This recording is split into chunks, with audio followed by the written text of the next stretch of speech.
Muchas gracias, señor presidente. Compañeras, compañeros, trato de imaginarme al público que haya escuchado todo este debate sobre el tema que estamos abordando.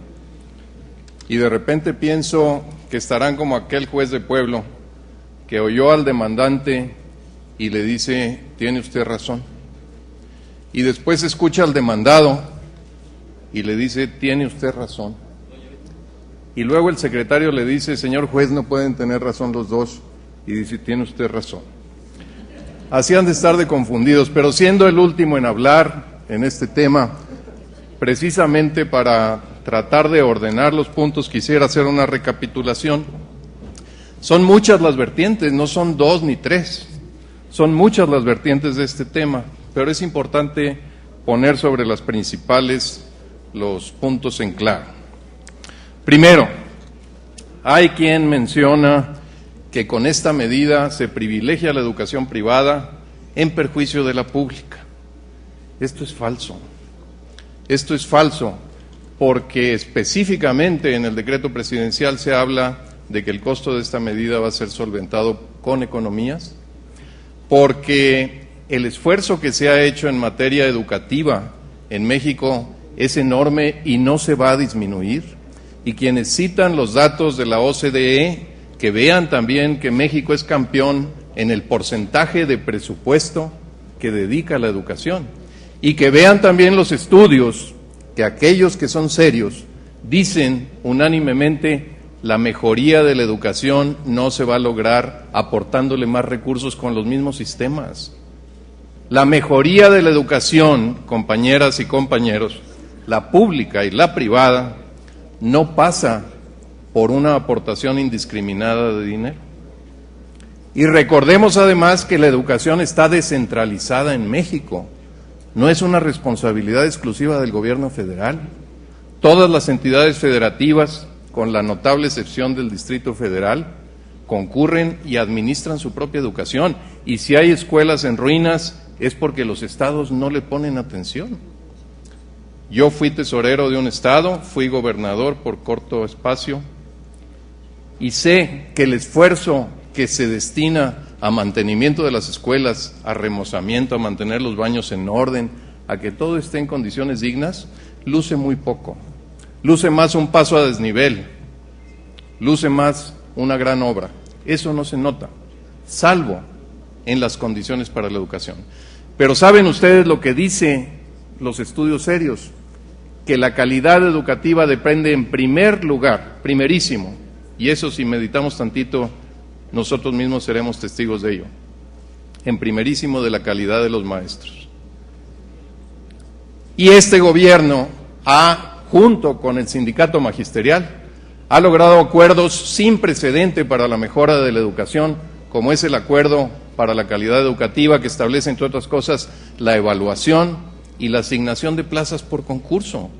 ¿A dónde va eso? A tener mejores maestros.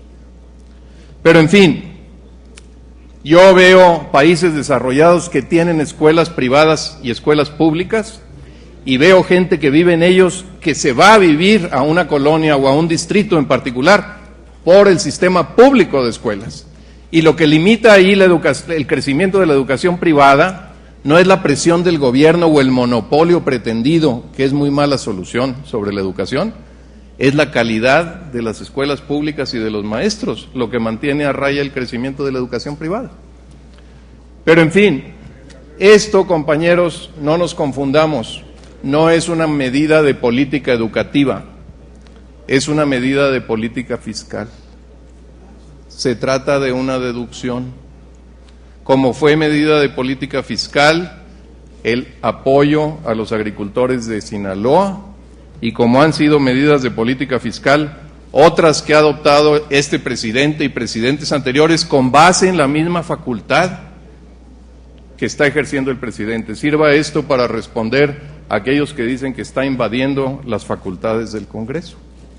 Yo creo que no está invadiendo nada. Y por último, más bien no por último,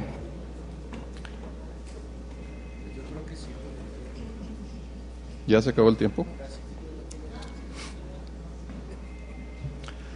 Quienes hablan de que esta medida es electorera, pues yo me pregunto, si lo electorero es lo que place al electorado, el gobierno debe ser electorero. El gobierno debe voltear a ver a sus electores, y eso es lo que hacemos nosotros en Acción Nacional, cuando menos. Si hacer cosas que le plazcan al electorado es bueno, nosotros queremos ser electoreros en ese sentido. Lo relevante, compañeros, es que con esta medida se está beneficiando a ese sector de contribuyentes, de los que pagan impuestos, que han sido históricamente relegados. Y cada vez que tenemos una reforma fiscal tenemos reclamos de ese sector que dicen, bueno, nosotros pagamos los impuestos y no vemos los beneficios que se otorgan a las clases más desprotegidas y no tenemos los beneficios de los ricos. 3 millones de niños no son 3 millones de ricos, compañeros. Son muchas familias de pequeños contribuyentes, y valga aclarar, es falso que únicamente los que ganan más de 400,000 pesos vayan a beneficiarse de la medida.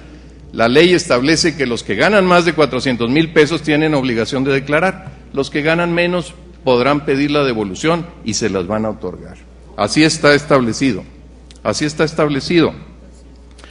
Por eso, compañeras, compañeros, y ya termino con esto, señor presidente, yo creo que más que estar discutiendo para dejar al pueblo como el juez, aquel que dijo todo mundo tiene la razón, debiéramos de estar discutiendo qué medidas adoptamos para contribuir a una mayor justicia fiscal junto con esta medida, que es de estricta justicia para esa creciente clase media que en México ya es un factor muy importante. Discutamos eso y discutamos también cómo mejoramos la educación, cómo le ayudamos a la educación pública.